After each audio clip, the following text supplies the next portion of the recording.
Hey, this is Russ. Yeah, it's a continuation of the question and answer things that we started the previous day. I don't know if I'm going to upload this for the next session, but I might. But anyway, this is a continuation, okay? So we're going to keep going through the questions that you guys provided to me. If you hadn't seen that video or the video that I posted up about giving me questions, I'll put a link up here so that and in the description of the video so you can actually see the answers to the other questions. So yeah, we did quite a few questions, but we got more. Right? So I'm going to continue on. Okay, so let's move on here. The next question that we had here, Gary Wilhoit. Sorry if I mispronounced your name. Do you plan more biking trips like the ones in Wisconsin you did last year? If so, what are some of your picks and how did you find out about them? Yeah, we plan to do a little bit more bike trips this year. Magicycle gave me a bike rack, and as you might know, that I put a hitch on the back of my wife's Honda CRV, and so now we can actually take any bike we want anywhere we want. Okay, I didn't have a hitch before, so I couldn't go to too many places. So the only thing we did was we took the folding bikes, put 2 folding bikes inside that SUV, and then brought it up to Wisconsin. But now with the bike rack, we should be able to take almost any bike that we want at this point. So yeah, we'll go some other places. I think we're going to do the downtown Chicago area. So it'll be right along Lakeshore Drive. So you should be able to see the lakefront of Chicago. And then later on the year, they do a bike to drive where you can bike on Lakeshore Drive. They shut down the traffic, so only bikes can ride down Lakeshore Drive. That happens on the weekend of Labor Day, so we plan to do that ride. That one is a lot of people, all right? Thousands of people will ride that, so we plan to do that as well. So if you plan to do it as well, don't go looking for me because there's so many people, you'll never find me. Okay, maybe you'll find me. I kind of stand out like a sore thumb. I'll probably have my safety vest on again. I'm thinking. I might not. I don't know. There'll be so many bikes out there. People will see you. And of course, I'll have my e-bike. But they say there's a lot of people on e-bikes on that trip as well. It's 30 miles, 15 miles one way, 15 miles back towards another way. So I need to bring bikes that have 2 batteries just to be safe. So yeah, so you might see me out there. If you do, make sure you say hi. But that is one day that I'll be there specifically, okay? But I don't plan to do a meetup with anybody because we'll never find everybody. There's just too many people. If you happen to run into me, fine. If you don't, oh well, okay? So yeah, we'll find other places. And as far as looking for places to go, there are some apps available that will tell you some of the trails here in the Chicago area. So that's what I look at. I think it's All Trails or something like that. They'll tell you all the local trails in the area. So that's how I do it. All right, Joey Joe Jr. He says, with all the recent news about salt batteries, I think he's talking about sodium ion batteries.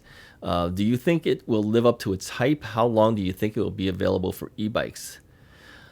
I just recently saw something about the sodium ion battery stuff, and I would have to say that the concept intrigues me because it would be less dangerous than the lithium ion batteries. Yeah. And I think the thing that's holding up the sodium ion batteries is the length of usage. You probably get more mileage out of the riding time out of the lithium ion than you do with the sodium ion.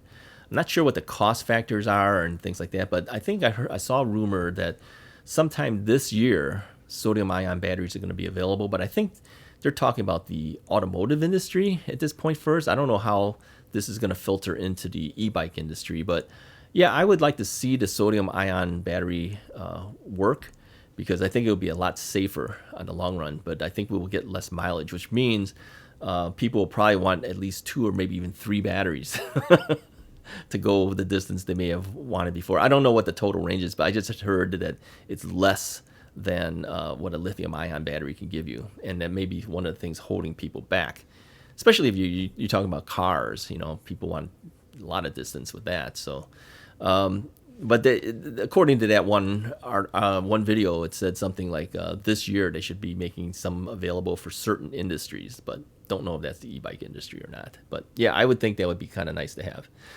Okay, Southern e-biking. Okay, here's another guy I watch sometimes too. Okay. Let me say this.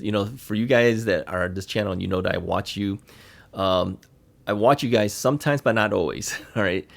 Because I've got so many other things I have to watch and stuff like that. So sometimes I miss some episodes from you guys. Sometimes I see it, sometimes I don't. Sometimes I see all of it, sometimes I don't. All right.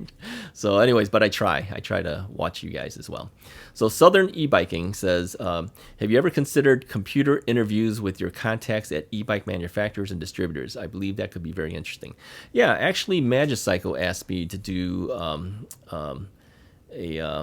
what do they call it? The live streaming with them. I told him I'd think about it. Yeah, Yao from Magicycle asked me if I would do it. He did one with RV Enthusiast. Yeah, I saw that one, and even Rip One Outdoors. I think Rip One Outdoors. I feel sorry for him. I think he lasted like 5 minutes or 10 minutes. I don't know how long it was, and then their computer stuff froze up and had problems. So.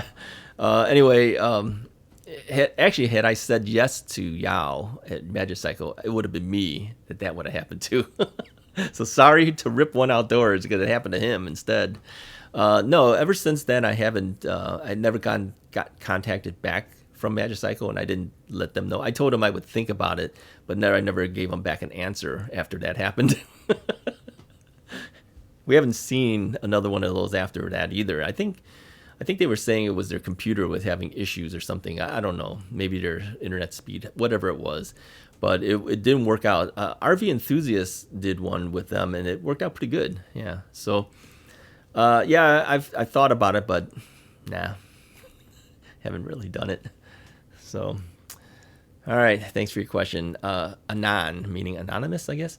Hi, Russ. I have always wanted to ask, what cameras do you use to record when riding your bike? And it would be nice if you consider doing a video on the camera options available while riding. Thanks. Yeah, we did that. I did a video showing you guys, or talking about what I use for camera and audio equipment. If you do a search on YouTube, on my channel, actually, and you just like Russ is Right, equipment or something like that, I think you'll find those videos. But if not, go through my old videos. It was done in 2022. I talked about the cameras and the audio stuff that I use, and also about editing and things like that. So yeah, I use a GoPro. I have a Hero 10. I think they're on Hero 11s now. And that's strapped to my chest. And then I use a Zoom H4n digital audio recorder.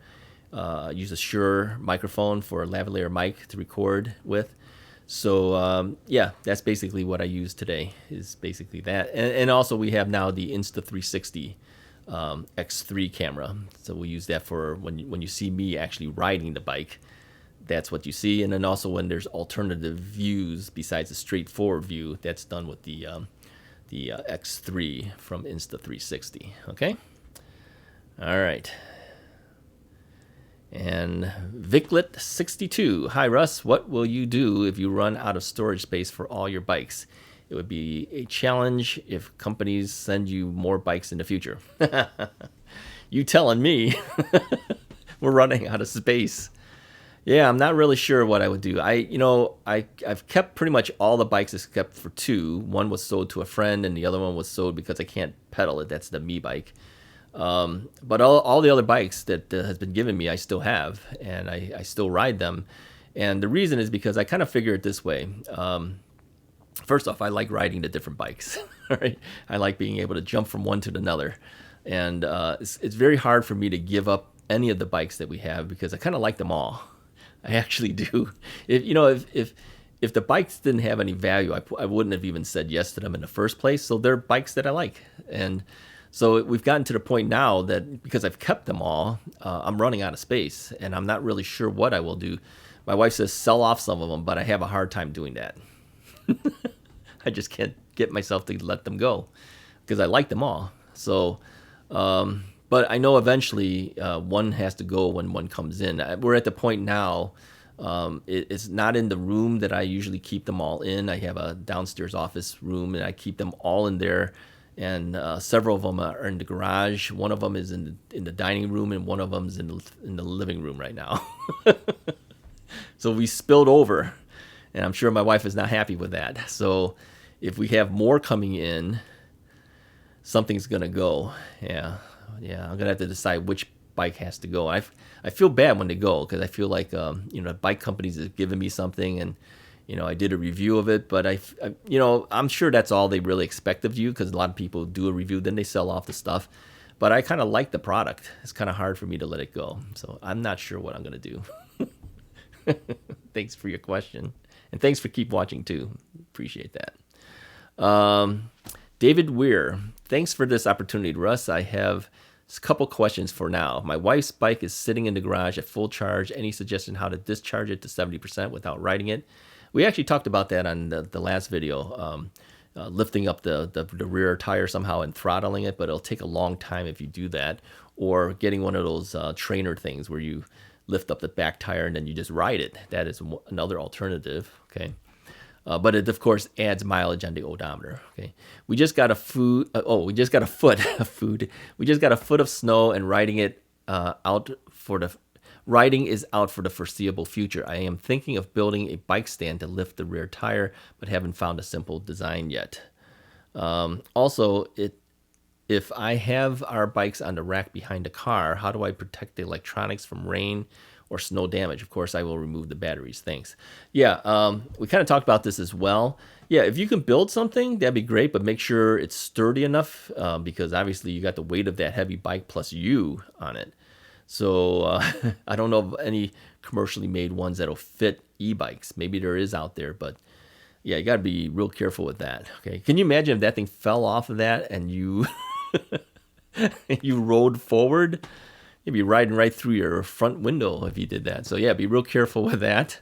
As far as the bikes on the rear rack, how do I protect the electronics? Like I said before, you might want to put like a baggie, like a sandwich baggie over the display screen, and then use a rubber band around it. I do that to protect the display if it starts raining. It's happened to me once where it started raining a little bit, lightly on me. So I put the plastic bag over there, but I didn't have a rubber band with me, and the plastic bag kept flying off of that thing.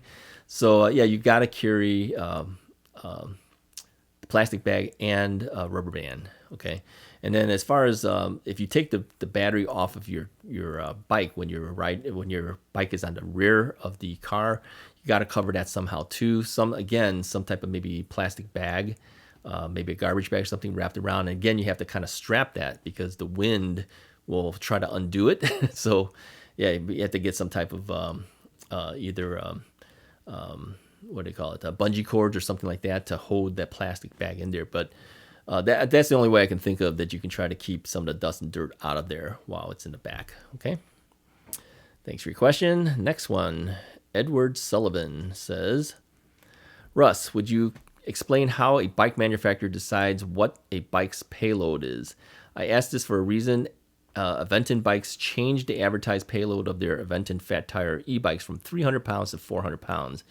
They made no changes at all in the bike, but raised the payload claims from 300 pounds to 400 pounds. Note, this change in payload claims was long before they came out with the Aventon Adventure 2. Adventure just decided to change their claimed payload capacity from 300 pounds to 400 pounds without making any changes to the bike. Yeah, I can't really say how manufacturers make the decisions of how to do this. It's their decisions, of course. I have a gut feeling a lot of these bikes can handle more payload than you might think. Even though it says, okay, like a lot of bikes will say like 265 pounds or 285 or whatever their maximum load is. But I have a feeling they can actually hold more. They don't want you to do it because as it goes more, they take a potential safety issue and stuff like that. But this whole thing from 300 to 400, let me address that. And here's my gut feeling, but may not be true. Okay, it's just my thoughts. A lot of bikes now claim 400-pound capacity. So when one manufacturer says this does 300 and the other one does 400, what do you think the guy with the 300 is going to want to do? He's going to up his rating to 400. Whether it really can do it or not, they're going to do that. Okay, that's my feeling. If it's true, I don't know. But the cynic in me says, yeah, they just changed it so that it can be competitive. What do you think? I mean, if you have one manufacturer has a 300-pound capacity and the other one says he has 400, but really they kind of know they can do 400 if pushed, they might want to move that thing to 400 just so that you might buy the bike. I don't know. That's just me. I'm probably wrong, okay? Sorry to the manufacturers who didn't do it that way. That's the cynic in me. And I think maybe you're thinking that too, okay? But, I think the bikes can handle more than they claim, because safety-wise, if your bike can really do 400 and you claim 300, chances are your bike's pretty safe when people don't load it more than 300 then, right? So maybe their bikes can do 400, but since they took the safe route and called it 3, they said, well, we're not selling bikes because of it. Maybe we should just call it 4. That's my guess. All right. Thanks for your question. Paul Ketchum. All right. Great questions here. He says, what do you think will be the new standard feature on an e-bike, such as battery size, type of brake, hub motor wattage, full or front only suspension, etc.? What is your recommendation on e-bike size, 26 or 20? If you are less than 5 foot 7 inches tall, be safe in the snow. Russ. We kind of answered this already in the last video. I feel that the industry is going more now for batteries that are going to 20 amp hour. Yeah, I think 14 amp hour was the standard pretty much. I think they're all shooting to 20 now because a lot of companies now have 20 amp hour batteries in their bikes. The down tubes are getting kind of big now. Have you noticed that, to fit those big batteries? And the weight of the battery adds weight to the overall weight of the bikes too. I have a bike now that's like 93 pounds. Yeah, they're heavy. They're not lightweight. Okay, so if you get bigger battery sizes, you can go farther, but it's going to add weight to the bike as well. Which, of course, with this 300, 400-pound thing, it adds towards that thing too, all right? As far as brakes, I think more and more of them are going with hydraulic brakes now. So getting mechanical disc brakes probably will be on the lesser-priced bikes, but even bikes in the $1,500 ranges, I think you're going to see hydraulic brakes on them now. Okay, it may not be the most expensive hydraulic brakes, maybe a brand that's maybe a little more of an off-brand, but they're going towards hydraulics. So as far as front suspension or full suspension, well, many of the bikes have front suspension. Some of them have spring suspension. Some of them are air suspension. Some of them, hydraulic suspensions. But many of them have suspensions. As far as the rear suspension, watch in February. You're going to see a bike that I have that has a full suspension. All right. So it hasn't come out yet, but it's coming soon. Keep your eye open. February 1st. And for those who know the various bikes that I have, you know why February 1st is the one. You know what bike I have then. All right. So but I can't say. All right. So if this video comes out after, you would have already seen it. If it comes out before February 1st, then keep an eye for February 1st, because that's when you'll see a full suspension bike from me. As far as the 26 and 20-inch versions, like I mentioned before, I prefer a 26-inch bike. But at 5'7" tall, I would say 20-inch bike. 20-inch wheel bike is probably your best bet, because it makes it easier to mount, to get on that bike and get off the bike, and it's safer for you. So, I would say if you're 5'7", get a 20-inch wheel bike. I think you'll be happier with that. Okay. For me, I'm 5'10" and I weigh a ton. So the 26-inch wheels work better for me. All right, Mustang. This dependability is most important, but when it comes to speed, I do want to be able to unlock the bike through the settings and the menus and go to 25 to 27 miles per hour. I think he's mentioning something from one of the videos we talked about speed. What is my timing here? Yeah, we're going to run out of camera here. Let me put you on pause for a second, and then I'll be right back as I restart this camera. Sit tight. Okay, I'm back. All right, let me go back to this one here. It says from Mustang. Dependability is the most important, but when it comes to speed, I do want to be able to unlock the speed. Okay, yeah, he was talking about from one of our other videos about speed. So his most important thing is dependability, but he does like speed. Okay, it's not a question, but yeah, I don't know how that got on this one. Any recommendations? This is from the Captain 756. Any recommendations on how frequent in miles I should top off or change out my hydraulic brake fluid or install new brake pads? Yeah, it's a good question. All right, I've only actually changed out brake pads twice. Once on the Rad Rover and once on the KBO Breeze. The KBO Breeze, I had some squeaking problems on the brake pad that they came with. And so I contacted KBO about, why is these brakes squeaking on me? It's brand new. And it turned out it was bad brake pads. Yeah, they didn't put the best quality brake pads on the bike. So I had put some Tektro brake pads in there that were ceramic styled, and it took care of the problem. So I think if you have that problem, you may check your brake pads. But how frequently? I knew that the brake pads were running low on the Rad Rover 5, and that's a bike that had 2,600 miles on the first year. I think I changed the brake pads out a little over around 1,500 miles, I think, is when I changed out the brake pads. Now, you can't go by me because, as you know, a lot of times I don't fully stop at the stop signs. Yeah, that's been an issue, right? So, and of course, when that bike was being ridden, it was the time when I was just blowing off most of the stop signs. I blow off the stop signs, for those who don't know, because I had a knee replacement done. And so if I slowed down and stopped, sometimes I would lean towards the left and my left leg and was not strong enough. And I'd fall over because I didn't have the leg strength to hold me up and hold the bike up. So I tended to just skip the stops. I'd look both left and right. And if there was nobody around, I would just go right through that stop sign. Okay. And I continued to do that. Last year, I still did some of that. And then I started doing the slow down towards the stop sign, and then again looking around, if nobody's there, I do a rolling stop, okay, which I could probably continue to do. So I don't use the brake as much as other people. So when I said that it was 1,500 miles for me to make that changeover where I actually needed some brake pads, you might be earlier than that because you might be braking more than I do, and it depends on how hard you brake, okay. So I was always careful in how I braked, and I got 1,500 miles out of that one ride, that one bike. Okay. As far as the hydraulic fluids, I've never had to bleed out any of the hydraulic lines on my bikes because this past year was the first year that I actually got hydraulic brakes, and because of the fact that I jumped from bike to bike, even though I did, how many miles did I do? Almost 2,500 miles this last 2022 year.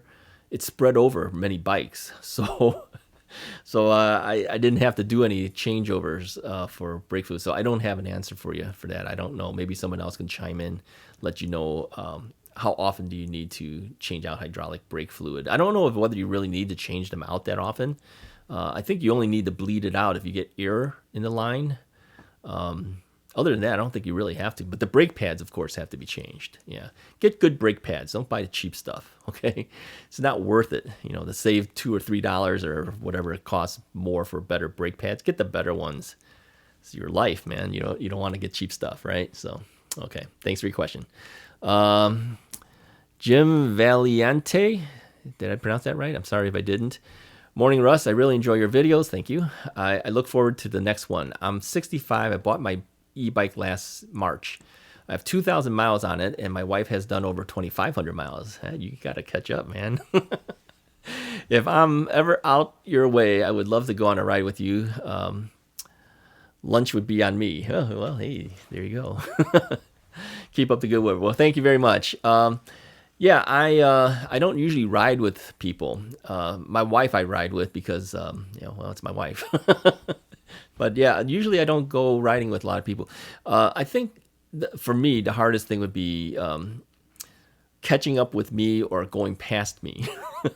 In other words, it's kind of hard to keep the same pace. And so I find it more interesting to ride on my own. Plus, I can make a video out of it then, right? Because then, as you know, as I'm riding, I'm talking. I think if I had other people with me, it's hard to ride and talk. Now, my friend, who I call Donut Jim, because I have several friends named Jim, so he is called Donut Jim. I got Fishing Jim and Donut Jim, okay? I rode with him once at Bussy Woods, and hard part was, one guy would be either too far ahead or the other guy would be a little bit lagging behind. So even though we're riding together, we don't really talk much together because we're ahead of one guy or behind the other guy. So it makes it hard sometimes to ride together. But yeah, thank you so much that you'd be interested in riding with me. All right, Pedro Fernandez. Okay, Pedro makes a lot of comments in our comment section from Florida. Okay, so he says, of all the e-bikes you own, which one would you suggest for a senior rider that has not been on any bike for a long time and wants to get back into cycling? That's a good question. Now, obviously, I don't own every bike in the world. I haven't tried every bike in the world, so my suggestion may not necessarily be the best bike for someone. But based on the bikes that I own currently, what would I recommend?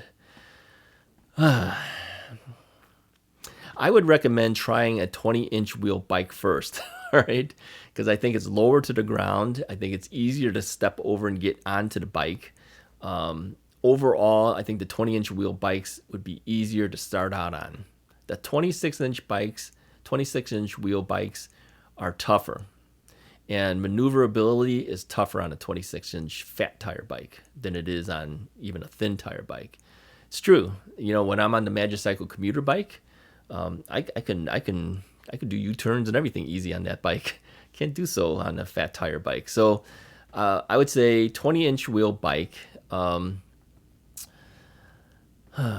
First timer, I would want something lighter in weight. I'm thinking about what are the 20-inch bikes that I have here. I have the Engwe EP2 Pro. I have the Magicycle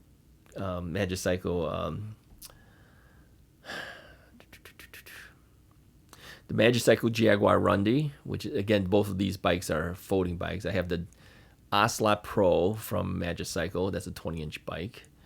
I have the Rad Mini Step Through 2, which is a 20-inch bike. They've discontinued that one already. We may end up selling that one if anyone's interested in that bike. I'm not shipping these bikes too, by the way, if we end up selling it. My wife has been using the Ocelot Pro now, so I don't know. I'm thinking about it because, that bike I actually... I have these folding bikes. The folding bikes allow me to bring the bikes. I have like 3 or 4 folding bikes. Three folding bikes now. If I give up one, I'm down to 2. And if other people want to ride with me and we don't have folding bikes we can just toss in the car, that's a problem. That's one of the reasons why I may not sell off that, even though I'm thinking we should probably just get rid of that because my wife is not using it often at all. She's using the Ocelot Pro. You know what? Here's my suggestion. Either get the Jaguar Rundy from Magicycle or get the Engwe EP2 Pro.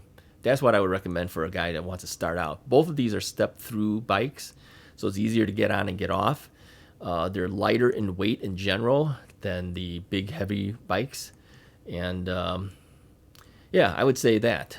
Those 2 bikes would be the ones I would say start out with one of those. Because first off, you can fold it and transport it. So you can just throw it in the back of an SUV. So you can go places with it, okay, versus having to get a bike rack and everything. They're lighter in weight. They're smaller in stature. They're lower to the ground.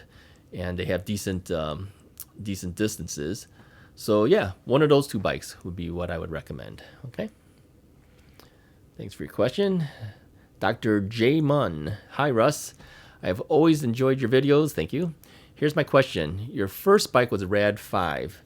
I think he means the Rad Rover 5. If you were buying a bike today and knew all you learned about bikes for the past 2 years, what would your first bike be? Still a Rad? That's a good question. I think the answer would be no. It would not be a Rad Rover. Yeah. Personally, I wasn't as impressed with the Rad Rover 6 Plus. Okay, I had some issues with that bike. As you know, if you watched any of the video that I first did when that bike first came out, I was debating. I think it was my 2,500 mile ride bike, where I said I hit 2,500 miles. Would I buy another brand of bike, or would I stick with Rad Rover 5? And my answer was I was going to stick with the Rad Rover 5. Well, we know what happened since then. I got a ton of bikes, right? My issue with the Rad Rover 6 Plus was I didn't like how the battery was integrated half on, half off on that bike. We know now that a lot of the new bikes, the batteries are coming in from underneath rather than on top. So if it rains, it doesn't collect. The rain doesn't collect inside there because it's coming in from underneath. Okay, they're bigger batteries now than what the Rad Rover 6 Plus has, and overall, I thought based on the price that they were selling it at, I think at that time it's close to $2,000.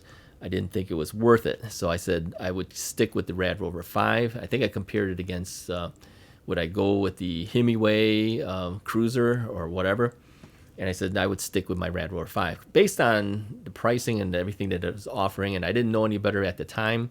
Rad Rover 5 was my choice. Would I do it again today? And the answer would be no, because the Rad Rover 5 I feel is underpowered. They claim 750 watts, but we all know that it really might not be. It could be really a 500 watt motor that peaks at 750, whereas other true 750 watt bikes will peak out at 1,000 or 1,200 watts, which means it's got more ability than the Rad Rover 5 had. So would I do it again today, knowing the stuff that I know? No. I would want a bike now that had at least hydraulic brakes, okay? And many of the $1,500, $1,600, $1,700 type bikes have hydraulic brakes on them now. So would I do it again at this point, knowing all the stuff I know? The answer would be no. I wouldn't do it. I think Rad has to step up their game a little bit at this point. As much as I like Rad in general, because my sister bought 3 of them. We have 2 of them, okay? Until they change something to their bikes, I don't think they are as competitive at this point. This is my personal feeling. But I know a lot of people buy the Rad bikes because, first off, they do maintain certain standards, which I do like. They try to set their bikes at 20 miles per hour because that's what the legal limit is. Although you can unlock it, but that's your choice to unlock it. But they try to go with some safety things. So I still like Rad as a brand. Would I do it myself today? And the answer would be no. I'd buy a Magicycle or some other brand at this point. Magicycle or maybe a Himiway or something. But yeah, I wouldn't do it again. All right, thanks for your question. Next one. DA Bike. The reason I keep looking is because the camera tells me how much time we've gone by, and I've got to maintain certain times because I got to reset the camera every now and then.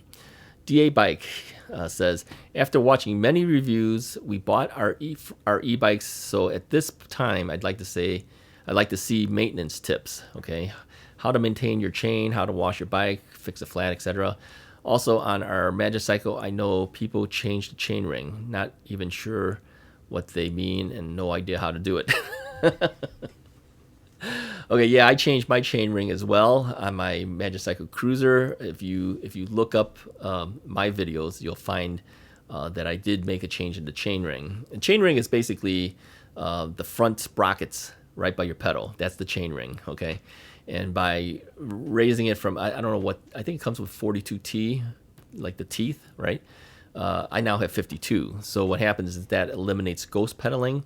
If you go really fast, like say you go over 20 miles per hour, and you have a cadence sensor on your bike, you might find that the bike is going 20, 22, 23 miles an hour, but as you're pedaling, you don't feel any resistance at all, but yet you're going 23 miles an hour. So it feels like we call it ghost pedaling, where you have no feel in the pedal. The only reason you're moving your feet is because that keeps the cadence sensor going, and then you're getting your 22, 23 miles per hour, but there's no effort on your part. So people change the chain ring to a higher chain ring so that they can get that resistance back, so they're actually pedaling the bike. If you do this, let me say this first off. If you do this, you will void your warranties. Okay, so you do it at your own risk, essentially. As far as maintenance things, I haven't done a whole lot on it because, quite frankly, there's not a whole lot of maintenance things you really need to do. your bike. All right, short of adjusting your brakes, maybe fixing your flats or whatever that. I never really covered how to do it. I'm not really a how-to type channel. Check RV Enthusiast. Okay, RV Enthusiast, he's done a number of maintenance type videos this past winter, and he'll show you how to do some of the maintenance stuff. So check out his channel. He's a subscriber here, but he also has his own channel as well. Okay, all right, thanks for your question. How are we doing for time? Almost. All right, let me do one more and then I'll stop, and then we'll do one final startup and we'll call it a day for this thing. Kathy Farnham. Is that an M or an N? Farnham. Your videos are excellent, and your videos are excellently paced and extremely helpful for me. Thank you for all the thought and work you put into producing these videos. Well, thank you very much. I'm not mechanically or electrically inclined, and I'm researching for the purchase of my first e-bike. I'm nervous about buying a bike online versus from a brick and mortar shop, since I anticipate needing assistance from time to time. Yeah, that's a good valid point. What advice can you offer for me buying online, given my limited mechanical abilities? This is actually a really good question, right? Because I know that a lot of people have the same question about, should I buy online or should I buy from a brick and mortar store? Since I'm going to be needing to talk a little bit more about this, I'm going to stop the camera right now and start it back up again. All right, I'm back. Yeah, this camera that I'm using is a Canon G7X Mark II. It has a shut off automatically after 17 or 18 minutes, and if you don't reset it yourself, it'll just shut down on you. So it's supposedly to keep the image sensor from burning out. But of course, as I'm just using it over and over and over, I've been doing it for now the last, I don't know how long I've been doing it, over an hour or something, hour and a half, 2 hours almost, or just nonstop talking. I'm probably burning out the sensor. But anyway, okay, let's get back to Kathy's question. So she's saying that, buying online versus buying from a brick and mortar store. I understand fully what you're asking. First off, I used to be in retail. Like I mentioned in the past, my family used to own a stereo store. And so, at the time when we had our store, it was late 70s, early 80s. Online shopping was not a real thing, okay? And people would go to stores specifically because, you get to see the products there, even the stereo equipment we used to sell. You get to see the products there, you talk to the people, you build a relationship with that store, and then you buy the product. And then if you have a problem with it, you can go back to that store owner and say, I've got a problem with this speaker, I bought this turntable, it's not working right, or whatever. So you have some recourse, right? Well, everything's gone online nowadays, so do you still have that type of ability? And the answer is probably no. I mean, there's nobody there to really help you. And retailers today are hesitant, as far as in the bike industry, are hesitant to fix an e-bike that they didn't sell, okay? Now, some of it's because they don't want to do it because they figure, well, you didn't buy the bike from me, why should I help you if you have a problem, okay? And the other thing is to force you to buy the bike from them because they say, hey, you want our help, you got to buy it from us, otherwise we're not going to help you.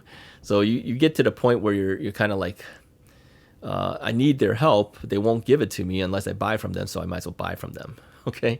Well, that basically means that you're not going to buy a lot of the more popular e-bikes on the market today because a lot of them are sold online, okay? So I've said in the past that anyone who has mechanical ability that can fix a bike, if you started a business today in bike repair, you'd probably do really well. Think about all the e-bikes that are being sold and people like Kathy who says, I need help every now and then if I need to do, my tires blown out, and I need to change it, even something simple like that, they need that help. So, yeah, you can make a lot of money if you're a bike repair guy. Some people would say, hey, Russ, you should open up a bike repair shop. Nah, I'm retired. I'm not going to do all that stuff.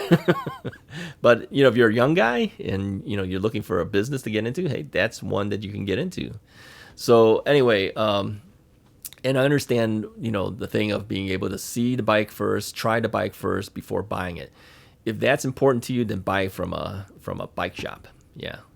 But, like I said, part of me, even for me, I haven't even gone to a bike shop in a long time. I buy everything online, but I'm a little different because I've been, dealing with bicycles my whole life. I stopped riding my bike when my knee started having problems. Okay, so and then of course I gained a lot of weight because of that, and my life changed quite a bit once I became less mobile and things.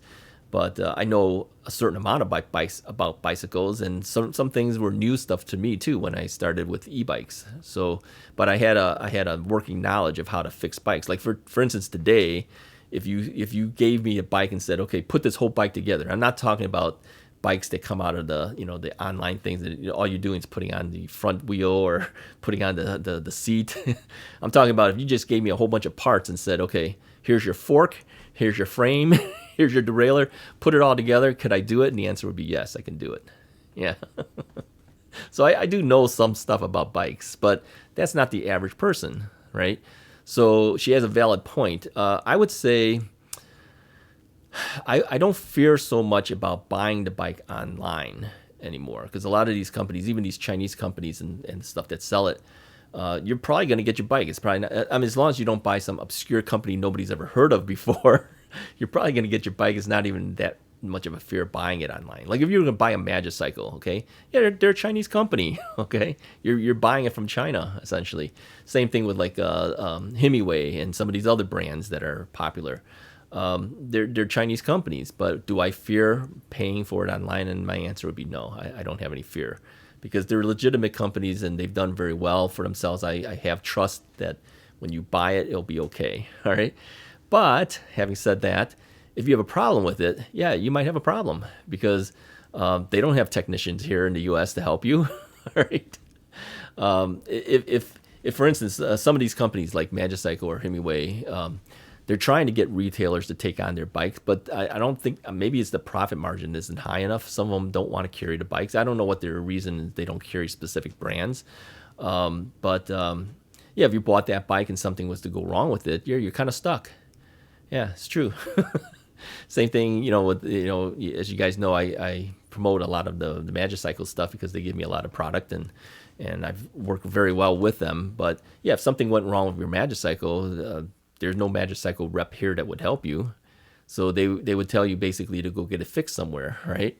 Well, the thing is a lot of those stores won't fix it for you. So you're kind of on your own. They may send you a part, but who's going to put that in for you? That's the thing. My suggestion is try to look locally to see if there's any local bike repair guys or bike repair shops that would take in e-bikes that they don't sell. And if you can find somebody that's reliable that can do that, then I would open myself up then to buying whatever there is online. If you can't find anybody in your area that will do that and you still need help, then it might be better to buy directly from a brick and mortar store. Yeah, I know certain brands like Aventon. Yeah, that's sold in a brick and mortar store, and that's a popular brand, right? So you could find brands that are sold online but also sold in stores as well. And the ones that are sold in stores, they will help you. But again, if you don't buy from that store, they may not help you. It's their own personal policies of whether they will actually fix a bike that they didn't sell or not. Personally, I think they should help fix it because they'll get a repair fee for that, right?